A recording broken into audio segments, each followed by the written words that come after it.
the Detroit Red Wings are on the brink of elimination as they host Game 6 tonight here at the Joe. The Wings trail the Anaheim Ducks 3-2 in this best-of-7 first-round playoff series. I am actually making friends out here at the Mudhens Fandemonium, where fans are getting an opportunity to meet Tigers players and, of course, Muddy the Mudhen. We'll have more when we come back with sports.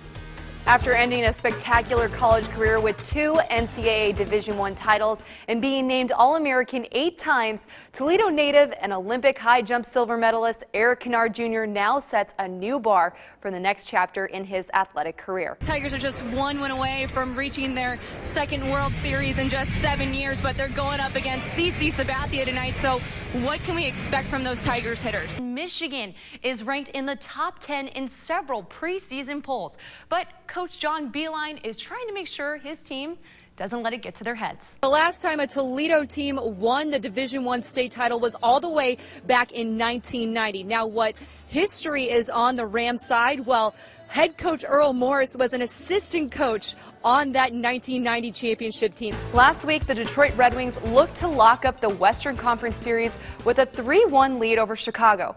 But after Saturday's Game 5 loss and last night's come-from-behind victory for Chicago, the Red Wings' edge is now a distant memory. A heartbreaking loss for the Toledo Rockets today.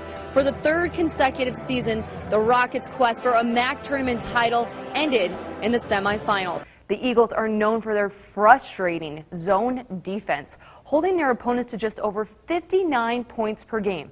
Problem for Eastern? Well, they didn't get the memo that Ryan Pearson thrives against the zone. Now, girls' hour. Yes, right. My hour. Let's do this. They're going to have to do better in transition and especially better on the boards. Michigan State has been out-rebounding their opponents this year, about 11.5 rebounds a game. A lot of weapons on that Central Catholic team, but what are some of the key matchups you and the Titans are focused on taking care of tonight? Looks like Ohio native and former Ohio State Buckeye Nick Swisher will be heading back to his home state. Sources say Swisher has agreed to a 4-year, $56 million contract with the Cleveland Indians. The Bowling Green Falcons were taking on Central Michigan today for the quarterfinals of the MAC tournament. Even though the Falcons out-rebounded the Chippewas today, the largest lead they ever had was by 2 points just 5 minutes into the first half.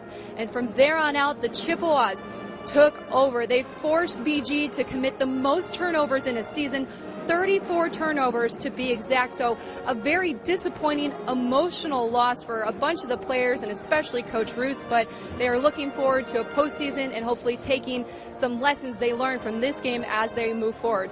Of course, we're going to have highlights and we'll hear from some of the Falcons later on in sports. The Cleveland Indians are on a roll. Today, the Tribe was looking to get its 12th win in 14 games and lock up a series win against division rival Detroit.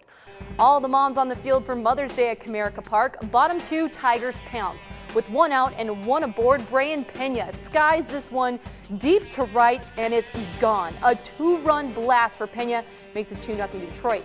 Top 3 Indians respond, 2 outs, runners at second and third. Jason Kipnis swats this double down the left field line. That'll plate 2 Indians. We're tied up at 2. Top 9, now 3-2 Detroit. Jose Valverde in for the save, but he can't close the door. Michael Brantley slices a single to left. Michael Bourne books it home from second. We're tied up at 3. Then in the 10th, with 2 outs and 2 on, Mark Reynolds with the go-ahead single to left. Indians hold on to win 4-3 in 10 innings, locking up the win in this rivalry series with the Tigers. Welcome back to sports. The last time the Detroit Lions won at Lambeau Field was '91. That's when Hall of Fame running back Barry Sanders was on the team. The Lions have lost 20 consecutive games in Green Bay, and after tonight, we can now chalk it up to 21 consecutive games. Early in the game, Lions were looking good. First quarter, 4th and inches. Matt Stafford, naked bootleg run into the end zone for a 4-yard score. Detroit on the board, 7-0. Second quarter, things still looking good. Lions capitalize after forcing a Packers fumble on 2nd and 6. Stafford hits Chris Durham for a sweet catch. That's good for 27 yards. Lions later score on a 3-yard TD to lead 14-0. But from here on out, Lions found themselves in quicksand, it just seems. Stafford goes to throw, but it slips out of his hand, and Mike Daniels scoops it up and takes it home. Take it on, big fella. Packers will go on to roll with that momentum and win 27-20. Lions have now lost 5 games in a row. Michigan is just one win away from matching the program's best start to a season. One more win, and the Wolverines will match the 85-86 team's 16-0 start. However, to get their 15th win today, the Wolverines had a little bit of trouble in the beginning of the game. After starting the game down 7-0, the Wolverines rallied to take the first lead of the game. Tim Hardaway Jr. with a slick pass to Glenn Robinson III on the backdoor cut. Michigan takes the lead 17-16. Just before the half, Michigan gets some breathing room on the fast break. Trey Burke with a bounce pass to Hardaway Jr. for the jam. Hardaway finished with 19 points. Wolverines rolling with that momentum in the second half. Nick Stauska seizes the open lane and beats his defender to the rack. A few minutes later, Wolverines in transition. Burke with the alley-oop to Robinson III. Y'all better hide your kids, hide your wives, because they're dunking up on everyone in here. Michigan coast past Iowa 95-67 to remain undefeated this season.